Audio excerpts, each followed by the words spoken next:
अस्सलाम वालेकुम। Likhari online magazine में खुश आमदीद। ज़ंजीर नज़र, किंसा खान, दूसरी किस्त। यह मंजर एक छोटे से घर का था। एक शख्स अपने घर के लाउंज में दाखिल हुआ तो सामने ही सोफे पर इसकी बीवी परेशान बैठी हुई थी। क्या हुआ है? उसने उसके करीब बैठते हुए पूछा। आपने कहा था कि वो लोग इस घर में नहीं टिकेंगे, मगर वो तो बड़े आराम से वहाँ रह रहे हैं। आसपास के घरों में दोस्तियों के सिलसिले भी शुरू कर दें। अभी तक तो कोई कहीं से भी ये इशारा नहीं मिला कि वो परेशान है या घर छोड़ना चाहते हैं। वो औरत काफ़ी परेशान नजर आ रही थी। अपनी बीवी की बेचैनी पर वो शख्स हल्का सा मुस्कुराया। तुम्हें याद नहीं, इससे पहले जो मालिक था उसे कैसे बर्बाद किया था मैंने? मेरी प्यारी बीवी, ये मत भूलो कि इस घर में एक जिन कैद है। मैंने बहुत पक्का अमल करवाया। जब तक वो घर मुझे नहीं बेचा जाता, तब तक जो भी वहाँ पर रहेगा बर्बाद हो जाएगा। वो नरमी मगर तकब्बुर भरे लहजे में बोल रहा था। मैं ये अमल ना करवाता अगर सुल्तान शराफत से मुझे वो घर दे देता, मगर उसने नहीं दिया। उल्टा उसने मुझ पर झगड़ा ही किया। उसने किसी सुफियान शेख को वो घर बेच दिया। फिर फिर मैंने अमल करवाया और सुल्तान को तबाह कर दिया, और सुफियान शेख को भी। याद है तुम्हें? सुल्तान का कारोबार डूब चुका है और सुफियान तो इस घर में 2 महीने भी नहीं टिक सका था। उस जिन ने सुफियान की बीवी बच्चे जला डाले थे। सुफियान में इंसानियत थी। वो जानता था कि वो जिसे भी घर बेचेगा वो ख़ानदान तबाह हो जाएगा। इसलिए उसने सुल्तान को वो घर शदीद लड़ाई झगड़े के बाद पुलिस से डराकर वापस कर दिया। मैंने फिर से गुस्सा भुलाकर वो घर मांगा, मगर सुल्तान ने एक बार फिर मुझे बेइज्जत करके निकाला। उसका कहना था वह सड़क पर है, इसके बावजूद घर मुझे नहीं देगा। इसके मुताबिक मेरी इतनी औकात नहीं कि मैं इसका घर खरीद सकूं। वो ये सिर्फ हमारे झगड़े की वजह से कर रहा है। खुद वो हकीकत से वाकिफ था कि इस घर में असरात हैं। मेरे अमल करवाने की वजह से इस घर में हमेशा से रहाइश पजीर होने के बावजूद इन दोनों माली तौर पर वो तबाह हो चुका था। अब वो कोई जानी नुकसान नहीं चाहता था, इसलिए चाहकर भी खुद दोबारा इस घर में नहीं रह सकता था, क्योंकि सुफियान की तबाही इसके सामने थी। सुल्तानी में इंसानियत नहीं थी। उसने यूसुफ को वो घर बेच दिया। अब इनकी बारी। जब तक वो घर मेरा नहीं हो जाता, तब तक तुम सबकी बर्बादी देखो। तुम देखना, सुल्तान खुद आएगा मेरे पास वो घर बेचने। वो फखर से सारा हाल सुना रहा था, जैसे कोई कामयाबी बयान कर रहा। मगर यहाँ तो अभी तक कुछ भी ऐसा नहीं हो रहा। 10 दिन हो गए हैं इन्हें आए, और सब कुछ मामूल पर है। औरत ने उभरती तशवीश के साथ कहा तो वह शख्स फिर से मुस्कुराया। अब कि इसकी मुस्कुराहट में एक अजीब सा सर्दपन था। अरे सब्र करो यार, हो सकता है बर्बादी शुरू हो चुकी हो, मगर वो खुद अभी अपनी बर्बादी से नावाकिफ हो। ये कहकर वो गहरी मुस्कुराहट के साथ खामोश हो गया, जैसे अपने ही शैतानी मंसूबे से लुत्फानंदोज हो रहा हो। रात गहरी थी, हवाएं तेज थी, सारी फिजा में खामोशी तारी थी, सवाए इन दरख्तों के जिनके हलते पत्ते मुसलसल सनसराहट की आवाज़ पैदा कर रहे थे। अरीज कंबल में लेटी छत को घूर रही थी। बाल तकिए पर बिखरे हुए थे। वो इस वक्त सोच में गुम थी। ये सब जो आज हुआ था इसके साथ वो समझ नहीं पाई थी। वो अपना बायां हाथ अपने बालों में फेर रही थी, फिर उठकर बैठ गई। आज जैसे वो किसी ख्वाब से जागी थी। जो कुछ आज हुआ था उसने कभी सोचा भी नहीं था। इतने दिनों से जो शख्स खूबसूरत लग रहा था, आज उससे मुलाकात कोई सजा महसूस हुई थी। वो बेबसी से इस अंगूठी को देखने लगी। अचानक ही उसे अपने कानों के करीब सांसें महसूस हुई। दिल जोर से धड़का। उसने पलट कर देखा तो सुफैन उसके पीछे बैठा मुस्कुरा रहा था। अरीज की आंखें हैरत से फैल गई। ये ख्वाब नहीं था, ये हकीकत थी। वो वाकई इसके इतने करीब बैठा था, उसे देख रहा था। अरीज इसकी आंखों में देखने लगी। कुछ तो था उस शख्स की निगाहों में जो उसे अपनी जानिब खींचता था। इर्द गिर्द मौजूद जैसे तहलील होने लगी। बस एक वो थी, और उसके करीब बैठा उसका आशिक। सुफैन ने नरमी से उसका सर अपने सीने पर रखा और उसके बालों में उंगलियां चलाने लगा। वो खामोशी से इसकी पनाहों में कैद इसकी आंखों में झांक रही थी। अगली सुबह बहुत रोशन तलू हुई थी। अरी जो कल रात तक सुफैन की अमली मोहब्बत पर परेशान थी, उसके सामने आ जाने पर सब कुछ भूल गई थी। सुफैन ने ख्वाब में उससे मोहब्बत की थी, पर खौफजदा वो तब हुई जब आंख खुलने के बाद उसने अपने वजूद पर इसकी मोहब्बत के निशान देखे। मगर सुफैन के सामने आने पर उसे सब भूल गया था। वो खुशी खुशी नाश्ता करने नीचे आई, जब इसकी नज़र माजिद और सकीना पर पड़ी, जो लाउंज में बैठे थे। साथ ही खुशकल नौजवान भी था जिसे उसने पहले कभी नहीं देखा था। उसने वापस ऊपर जाना चाहा, मगर सकीना उसे देख चुकी थी। उन्होंने प्यार से अपने करीब बुलाया तो अरीज ने करीब आकर सलाम किया और उनके पास बैठ गई। इस खुश शक्ल नौजवान ने उसे सर से पांव तक गहरी नजरों से देखा और मुस्कुरा दिया। फरसाम, ये अरीज है। अरीज, ये मेरा बेटा है फरसाम। ये लंदन में रहता है, कल ही वापस आया था, तो मैंने सोचा आप लोगों से मिलवाऊं इसे। सकीना ने मुस्कुराते हुए कहा तो बाकी सभी मुस्कुरा दिए। कुछ लम्हे यूं ही गुफ्तगू में मसरूफ गुजरे। अरीज मुसलसल अपने चेहरे पर फरजान की मुस्कुराती नजरें महसूस कर रही थी। आसफा, यूसुफ भाई, मुझे आप दोनों से एक ज़रूरी बात करनी है। सकीना की आवाज़ गूंजी तो सब मुतवज्जो हुए। जी कहिए, यूसुफ ने कहा। وہ دراصل مجھے عریج بہت پسند ہے، میں اپنے بیٹے فرسان کے لیے اس کا ہاتھ مانگنے کی نیت سے آئی ہوں آج۔ سکینہ پاک کی بات پر عریج نے حیرت سے انہیں دیکھا، پھر اپنے ماں باپ کی طرف نظر دوڑائی۔ وہ ایک دم سے بہت پریشان نظر آنے لگی تھی۔ اس نے فرسان پر نظر ڈالی تو وہ مسکراتی نظروں سے اپنی ماں کو دیکھ رہا تھا۔ عریج اپنے ماں باپ کے جواب کے انتظار میں بے چینی سے انہیں دیکھنے لگی جب اس کی نظر سیڑھیوں پر پڑی۔ سفین وہاں کھڑا اپنے غصے سے سرخ ہوتی آنکھوں سے مسلسل اسے گھور رہا تھا۔ عریج کی پریشانی میں مزید اضافہ ہو گیا۔ وہ سفین کا خود سے ناراض ہونا برداشت نہیں کر سکتی تھی۔ سکینہ باجی، ابھی تو میری بیٹی بہت چھوٹی ہے، 17 کی ہے، ابھی کیسے رشتہ طے کر دے؟ یوسف نے کہا تو آسفا نے بھی تائید میں سر ہلایا۔ ارے بھائی، ہم کون سا مکمل شادی کہہ رہے ہیں، بس نکاح کر دیتے ہیں بچوں کا، جب عریج اپنی پڑھائی مکمل کر گئی تب رخصتی کر دیں گے، ماجد نے کہا تو عریج نے سفین پر سے نظریں ہٹا کر فرسام کو دیکھا۔ وہ گہری نظروں سے بغور اسے دیکھ رہا تھا، لبوں پر پسندیدگی بھری مسکراہٹ تھی۔ دیکھیں یوسف بھائی، آپ نے کبھی تو بچے کی شادی کرنی ہے تو آپ میرے بیٹے کو اپنی بیٹی کے لیے چن دیں۔ مجھے عریج بہت پسند ہے، میں چاہتی ہوں کہ یہ میری بہو بن جائے۔ عریج میرے خاموش گھر کو رونق سے بھر سکتی ہے، میرا بیٹا اچھا کماتا ہے، آپ کی بیٹی خوش رہے گی، صرف نکاح کر دیں، رخصتی اس کی پڑھائی کے بعد کر لیں گے، سکینہ نے کہا تو یوسف سوچ میں پڑ گئے۔ سکینہ کی بات درست تھی، 2 یا پھر 3 سالوں میں عریج کا رشتہ کرنا ہی تھا، تو پھر ابھی میں کیا قباحت تھی؟ پھر ماجد اور سکینہ اچھے بھی بہت تھے، تو یوسف رضامند ہو گئے۔ آسفا کو بھی کوئی اعتراض نہ ہوا کیونکہ فرسام ویسا ہی تھا جیسا لڑکا انہیں اپنی بیٹی کے لیے چاہیے تھا۔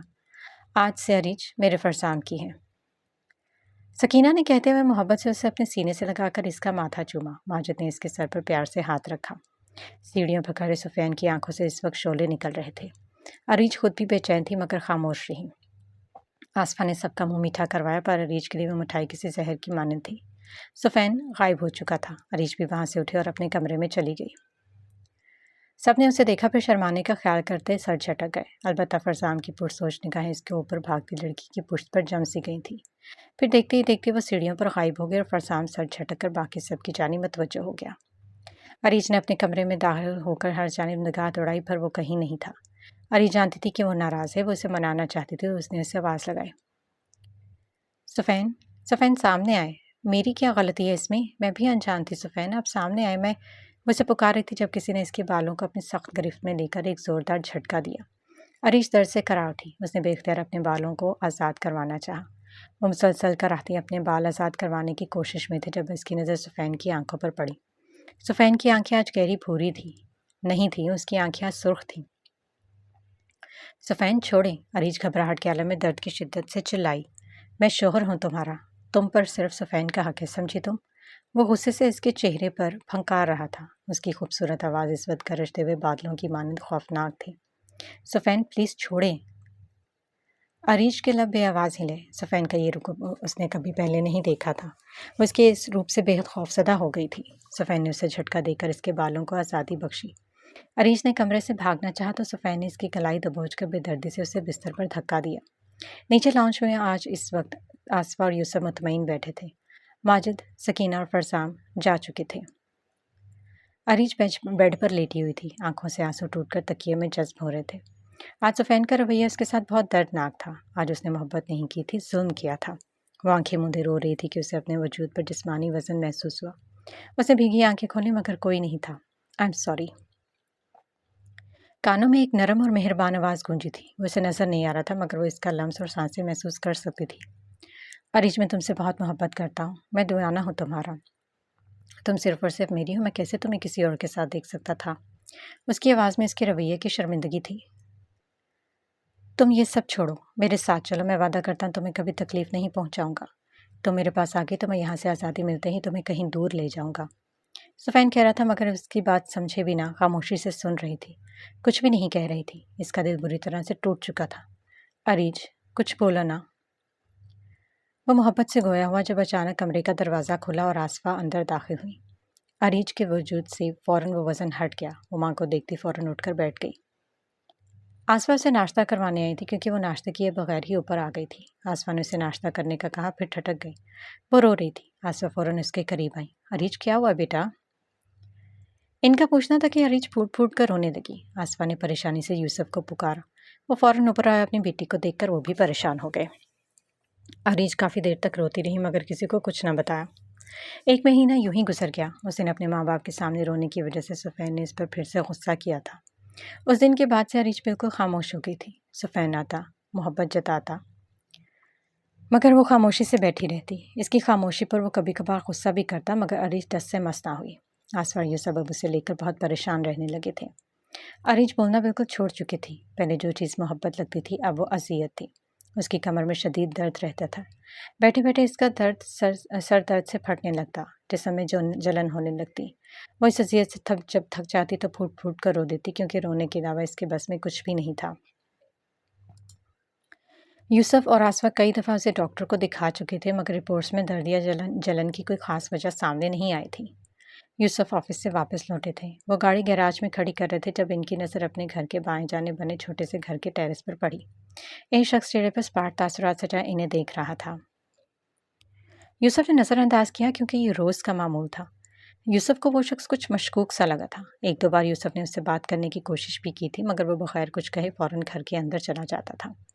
यूसुफ लाउंज में दाखिल हुए तो रोज़ की तरह आज भी अरीज बिल्कुल खामोश लाउंज के सोफे पर बैठी हुई थी। यूसुफ ने इसके नज़दीक बैठकर मोहब्बत से इसका हाल हवाल दरियाफ्त किया। वो इससे गुफ्तगू की कोशिश में थे जब माजिद, सकीना और फरसान भी इसकी खैरियत मालूम करने के लिए आ गए। अरीज की मुसलसल खामोशी के बायस यूसुफ ने इन्हें अरीज की हालत से आगाह किया। अरीज का दिल खौफ के बायस तेज़ी से धड़क रहा था। फरसान सामने था। अरीज को डर था कि सुफैन ना देख लें, क्योंकि आजकल वो पहले ही बहुत दर्द में थी और फिर सुफैन से मिलने वाली तकलीफ़ नाकाबिले बयान, नाकाबिले बर्दाश्त। सुफैन को देखकर मिलने वाली खुशी अब खौफ, अजियत और नफ़रत में तब्दील हो गई थी। वो परेशान थी। भाई, मेरे ख्याल में बच्चों का निकाह कर देना चाहिए।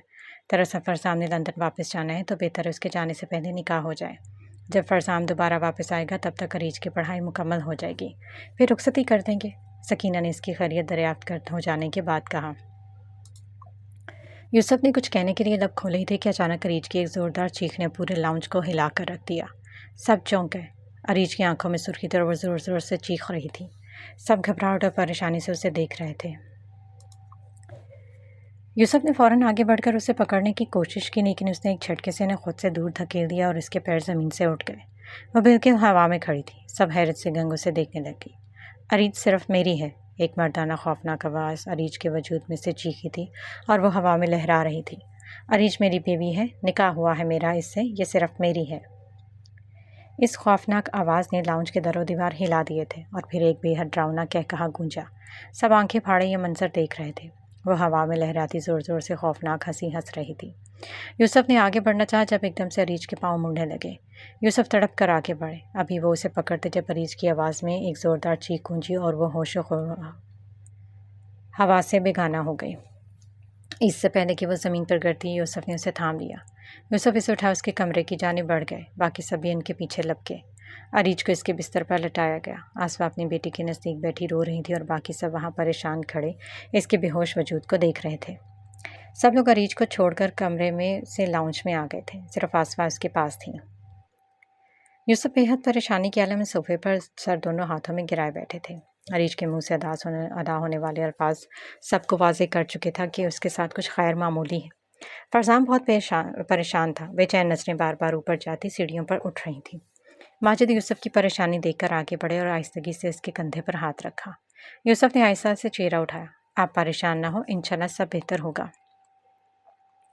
मेरे ख्याल में हमें किसी साहिब इल्म से राब्ता करना चाहिए। ऐसे मामलात में वही हमारी रहनुमाई और मदद कर सकते हैं।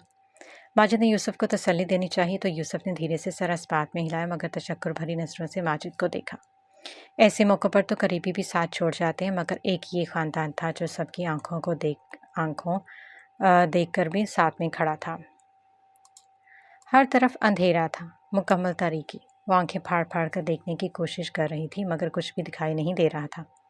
मम्मा, उसे अपनी माँ को पुकारा, मगर कोई जवाब न आया। वो इस अंधेरे से खौफज़दा हो रही थी। वो घबरा कर अपने माँ बाप को पुकार रही थी जब रोशनी नजर आने लगी। वो सहम गई। सुफैन से मिलने वाली तकलीफ को एक अजीब सा खौफ उसके वजूद में सरायत करने लगा और फिर वो सामने आ खड़ा हुआ। अरीज को महसूस हुआ जैसे किसी ने इसके वजूद को झटका दिया। तुम सिर्फ मेरी हो। सुफैन ने सर्द आंखें इस पर जमाई। अरीज के वजूद को एक और झटका लगा। सुफैन का वजूद हवा में तहलील होने लगा। एक और झटका और फिर अरीज हड़बड़ाकर बेदार हुई। चेहरा पसीने से शराबूर था। आंखें खोलते ही अरीज की नज़र अपनी रोती हुई माँ पर पड़ी, जो इसको बेहोशी की हालत में डरते और अपने आप को पुकारते देखा। उसे उठाने की कोशिश में थी। उन्हें देखकर अरीज एक झटके से उठ बैठी और पूरे कमरे का सहमी हुई नज़रों से जायजा लिया, मगर कोई नहीं था। तुम ठीक हो? आसमा ने अपने आंसू पोंछते हुए पूछा तो अरीज ने अपनी माँ को देखा, फिर बेख्तियार इनके सीने से लग गई। वो रोने लगी थी। आसमा ने नरमी से इनके आंसू पूंछे। अरीज, बेटा मम्मा तुम्हारे पास है, मुझे सब कुछ सच सच बताओ, ये सब क्या हो रहा है? आसमा की बात पर अरीज की आंखें फैली। क्या मतलब? क्या हुआ है मुझे? और मम्मा, अभी तो हम नीचे लाउंज में थे, तो ऊपर कब आए? अरीज ने अटकते हुए पूछा। आसमा उसे देखकर रह गई, शायद उसे कुछ याद ही नहीं था। आसमा ने गहरी सांस भरी और फिर कुछ देर पहले लाउंज में होने वाले वाक़ये से आगाह करने लगी। अरीज आंखें फैलाए उन्हें सुन रही थी। मैं तुम्हें आगाह कर चुकी हूँ, तुम मुझे बताओ ये सब कुछ क्या हो रहा है? आसमा ने नम आंखों से पूछा तो ना चाहते हुए अरीज की सिसकी गूंजी।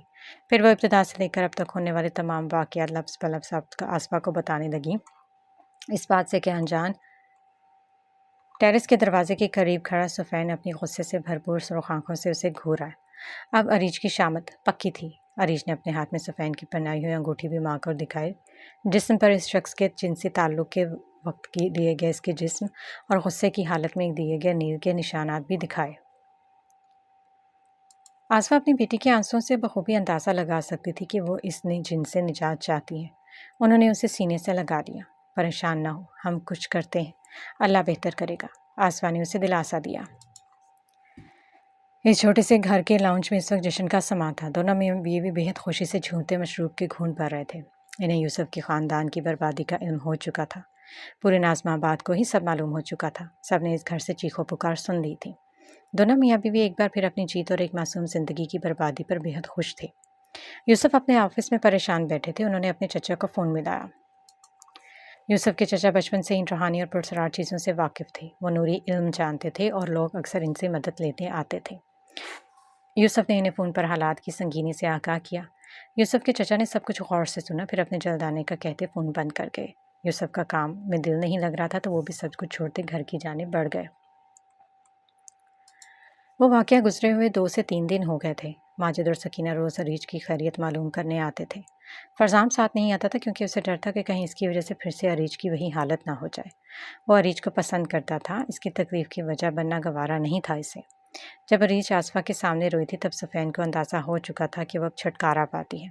उस दिन के बाद से सुफैन उसे मज़ीद अज़ियत देनी शुरू कर दी थी। पिछले 3 दिन से अरीज ने आग की जलती हुई भट्टी में गुजारे थे जैसे। वो रोज़ सुफैन की बेदर्दी सहती थी। वो थक चुकी थी, मगर छुटकारे का कोई रास्ता नहीं था। घर में मुकम्मल खामोशी का राज था। आसफा, यूसुफ और अरीज लाउंज में ही बैठे हुए थे।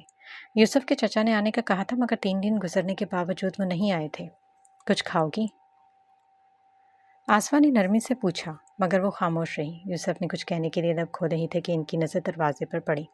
एक अधूर उम्र शख्स सफ़ेद कपड़ों में मलबूस अंदर आ रहा था। जैसे जैसे वो अंदर की जानिब बढ़ रहा था, ऊद की खुशबू हर जानिब फैलती जा रही थी।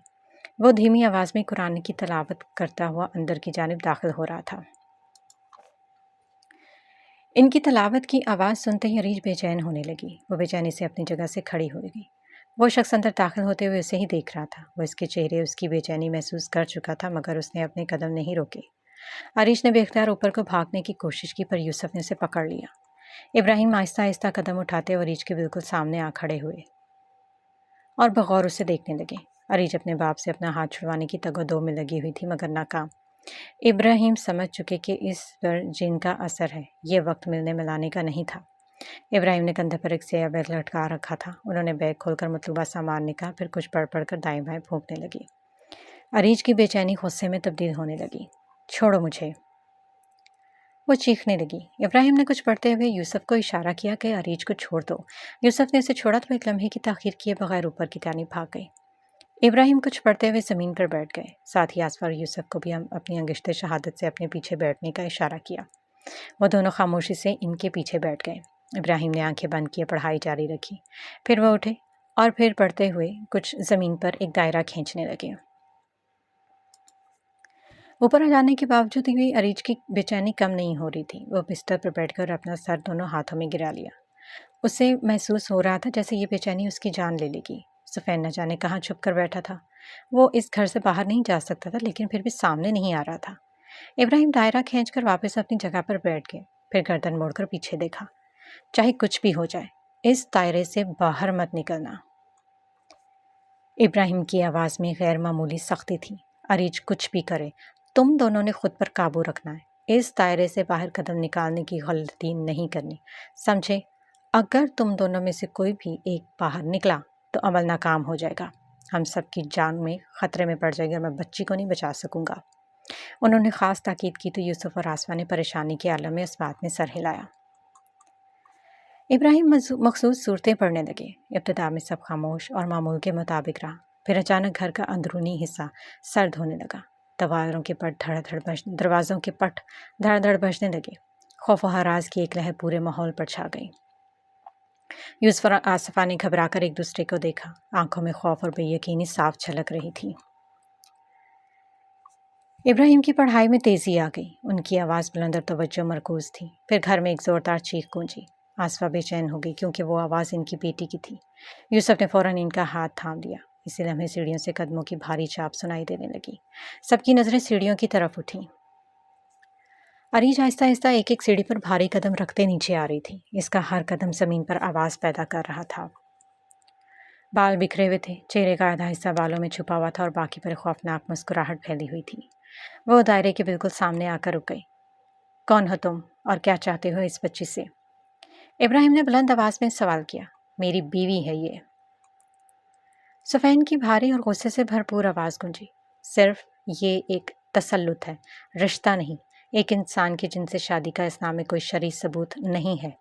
ابراہیم نے سخت لہجے میں کہا، یہ میری بیوی ہے، میں نے اسے انگوٹھی پہنائی تھی، میں نے اس سے شادی کی ہے۔ سفین اپنی خوفناک آواز میں گرجا۔ ابراہیم نے نگاہیں سخت کر لی، لہجہ مزید تلخ ہو گیا۔ یہ شادی نہیں بلکہ جبری تسلط ہے، یہ بچی پر جنسی ظلم ہے۔ وہ بلند آواز میں للکارے۔ تم بچی کو چھوڑ دو ورنہ میں تمہیں جلا ڈالوں گا، ابراہیم نے کہا، دوبارہ پڑھائی شروع کی۔ ان کے لب مسلسل حرکت میں تھے، آواز میں جلال تھا۔ سفین کا ایک خوفناک، جسم میں دوڑتے خون کو منجمد کر دینے والا، دل کی دھڑکن کو روک دینے والا کہا گونجا۔ کر لو کوشش، مگر یہ ممکن نہیں کہ کوئی مجھے اس گھر سے نکال سکے۔ سفین کی آواز میں ایک ناقابل بیان غرور اور خطرناک یقین تھا۔ اس کے لہجے میں موجود یقین ابراہیم کو چکا گیا۔ کیوں؟ انہوں نے غصے سے پوچھا۔ کیونکہ میں پچھلے 5 سالوں سے اس گھر میں قید ہوں، میں اس گھر کو چھوڑ نہیں سکتا، مجھے یہاں بھیجا گیا ہے۔ سفین کی بھاری خوفناک اور سرد آواز گونجی۔ ان لوگوں کو چاہیے کہ میرا شکر ادا کریں کہ میں نے ان کے ساتھ وہ سلوک نہیں کیا جو ان سے پہلے والوں کے ساتھ کیا تھا۔ میں نے اس شخص کی بیوی اور بچوں کو جلا ڈالا تھا۔ اس کی آواز میں ظلم کی گونج تھی۔ پھر وہ دائرے کے قریب آیا۔ میں ان کا بھی وہی انجام کرتا، لیکن میں نے اریج کو دیکھ لیا۔ یہ لڑکی اب میری بیوی ہے، وہ اپنے الفاظ کے زہر کی طرح تھوکتے ہوئے بولا تھا۔ اگر کسی نے بھی میری بیوی مجھ سے چھیننے کی کوشش کی تو میں کسی کو بھی زندہ نہیں چھوڑوں گا۔ سفین نے صفاقی سے کہا۔ ان کے الفاظ درندگی میں لپٹے ہوئے تھے۔ اس کی آنکھوں میں جنون تھا اور لہجے میں آگ۔ تمہیں اس گھر میں کس نے قید کیا ہے اور کیوں؟ ابراہیم نے سوال کیا تو سفین نے جھٹکے سے اریج کا وجود چھوڑ دیا۔ اریج بے ہوش ہوتی زمین بوس ہوئی۔ ابراہیم سمجھ گئے کہ اس سوال کا جواب دینے کی اجازت نہیں ہے۔ وہ دائرے سے باہر نکلا اور اریج کے قریب بیٹھ کر کچھ پڑھنے لگے۔ پھر پڑھتے پڑھتے اریج کی انگلی سے انگوٹھی نکالی اور اپنے بیگ میں ڈال دی۔ ارادہ اسے جلانے کا تھا جو عمل کے بغیر ممکن نہیں تھا۔ یوسف خاموش اور حیرت زدہ بیٹھے تھے۔ سلطان نے انہیں گھر بھیجنے سے پہلے نہیں بتایا تھا کہ اس گھر میں کوئی جن قید ہے؟ کیا سلطان میں انسانیت نہیں تھی جو حقیقت سے واقف ہونے کے باوجود اس نے یہ گھر بیچا؟ یوسف ان سب سوچوں میں گم تھے جب ابراہیم نے انہیں مخاطب کیا اور اریج کو اس کے کمرے میں چھوڑ کر آنے کا کہا، ساتھ میں آسفا کو بھی جانے اور اریج کے پاس رکنے کا کہا۔ وہ دونوں سر اس بات میں ہلاتے اوپر چلے گئے اور ابراہیم صوفے پر بیٹھ کر کچھ پڑھتے ہوئے تسبیح کے دانے گرانے لگے۔